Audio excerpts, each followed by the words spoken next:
Hello and welcome. My name is Alan. I'm the Mind Alchemist, and this is a hypnotic recording for you to help you to come to a place of peace with who you are if you are feeling that things are not right in your life.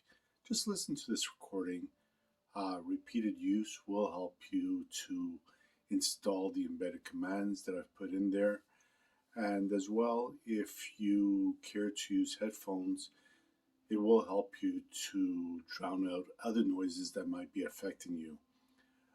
The other thing that I do always mention in my recordings is that because it is hypnotic in nature, please be wise about this. Do not go and drive a car while listening to it just to see if you'll crash and burn. I want you to be safe. So if you're ready, get yourself really comfortable. Put your feet flat on the floor, or if you're lying down, make sure that your legs are not crossed. Put your hands comfortably on your lap or by your side. And as you take a deep breath, allow your eyes to close now, going into a deep sense of relaxation, deeper than you've ever gone before. And as you focus on your eyes, you might notice those tiny little muscles around your eyelids just getting tired, getting very relaxed. As you choose to let any tension with every breath you take, relax them more and more. That's right. Just allow your eyelids to relax and finding that this relaxation with every exhale sends wave after wave of relaxation from the top of your head all the way down to the tips of your toes. Pretty soon, your feet are relaxed, maybe first the right one and then the left one. Your legs relax, your thighs relax. And with next exhale, your stomach, your chest, your whole face relaxes. Even those little wrinkles on your face, just tired of resisting, and they let go. And on the next exhale, you notice that the tension behind you, in your neck, in your shoulders, just drift away, melt into the fabric of your being. And as you continue to drift deeper and deeper, more and more relaxed, you may find or sense that you are going into trance more and more. Every breath you take now, sending you into a deeper state. And as I count down from 5 to 1, every number taking you deeper and deeper, more and more relaxed. Starting at 5, deeper now. 4, letting go. 3, feeling really comfortable.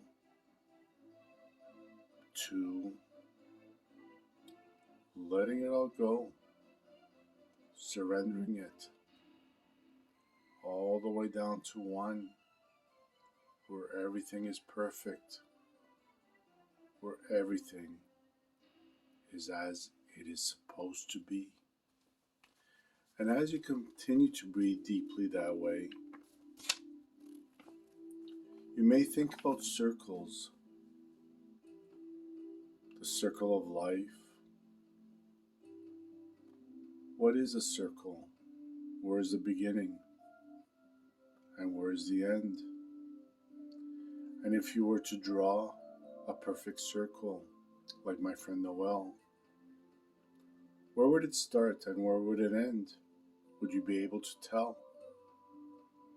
For Noel once told me a story about painting over 1,000 circles, looking, trying, attempting to paint a perfect circle where the beginning of the circle met the end seamlessly. No trace, no knowing of where it actually started or ended.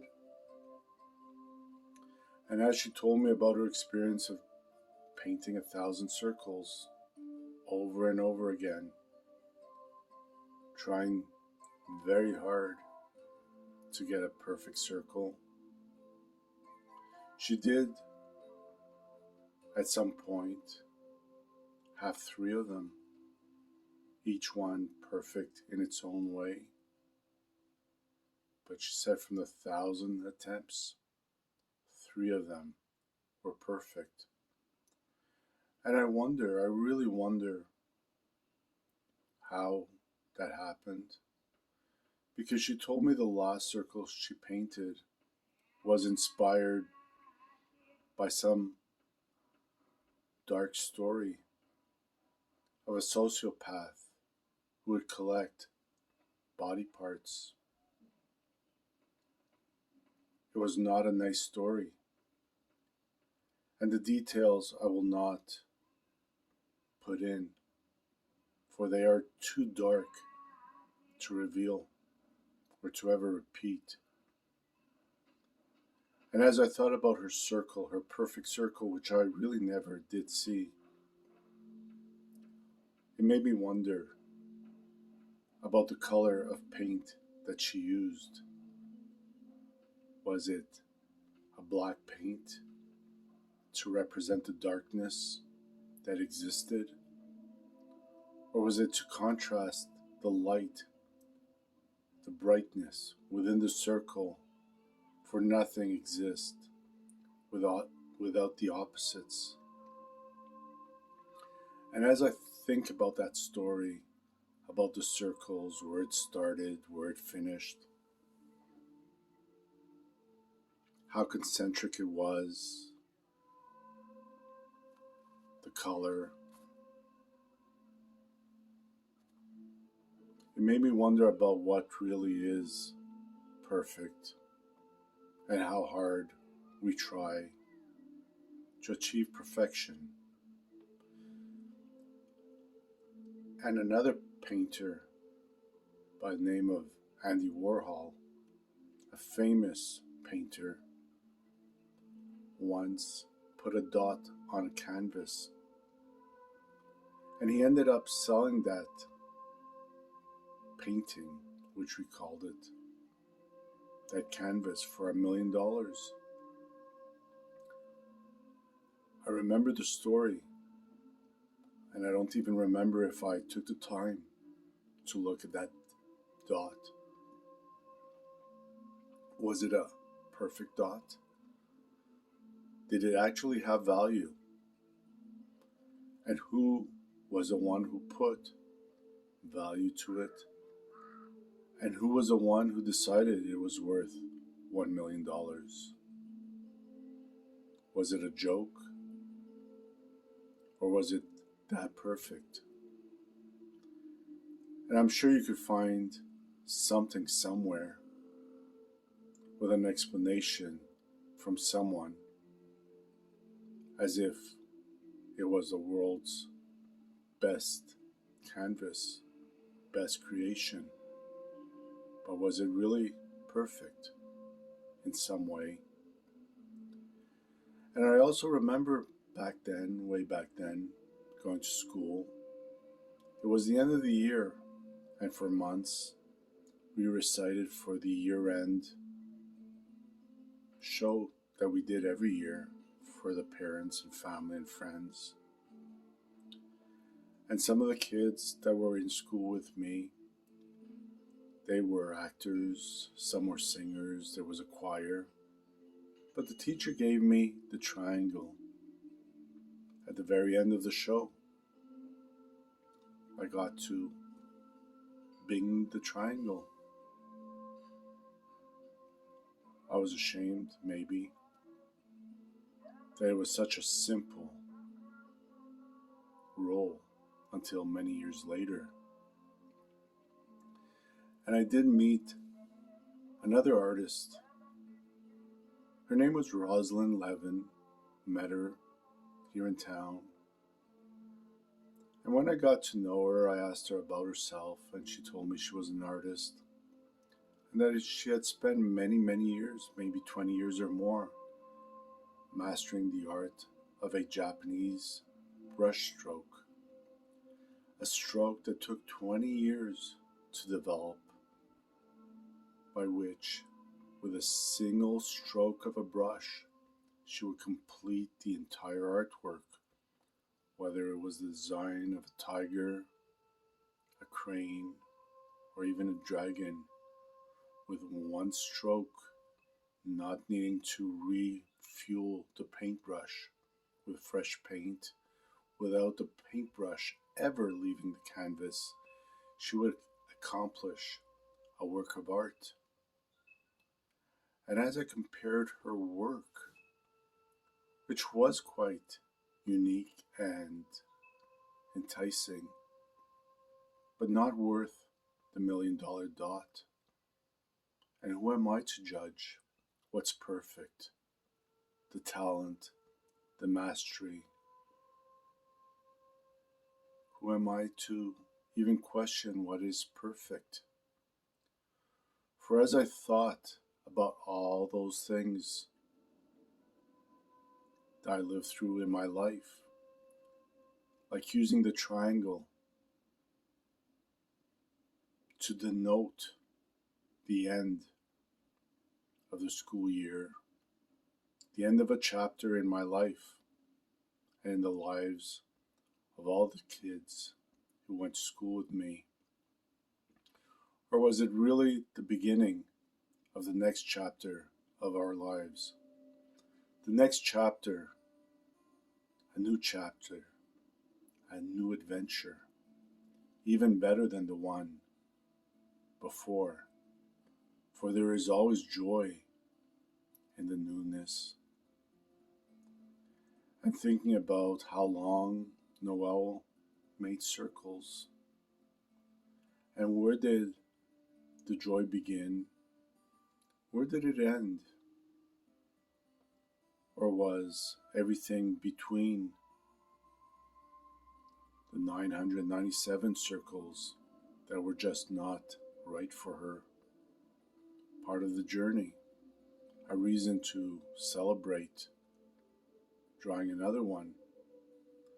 And maybe that story that she told was just to catch my attention, and maybe there was a story behind the story of how perfect you are in some way, in some story, maybe even in some time. And as you understand that wherever you are on the circle, knowing there is no beginning and no end, you could choose to be perfect now for that perfect circle, that circle from the circle of life, had no beginning and no end. And yet, it started somewhere. So let's start now. Allow your unconscious mind to pull up the greatest part of you, those greatest resources, the ones that are known as who I am, as a perfect being, and allow it to start, the starting point of a circle that never ends, never having to retrace the past, never having to retrace anything. Like in the Japanese brush stroke, perfect, because it is perfect right now and for you. So whenever you're ready, take a deep breath in. Anchor in that feeling of how perfect you are. Really anchor in that feeling. And as you exhale, let go of any doubt, any resistance. And whenever you know, really know that you are perfect, then and only then will you open your eyes, notice the moment, the perfect moment.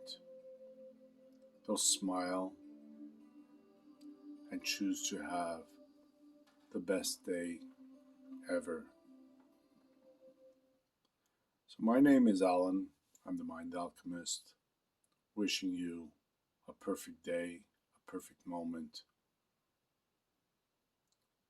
Be blessed, be happy, be joyful, be in the flow. Wishing you the best.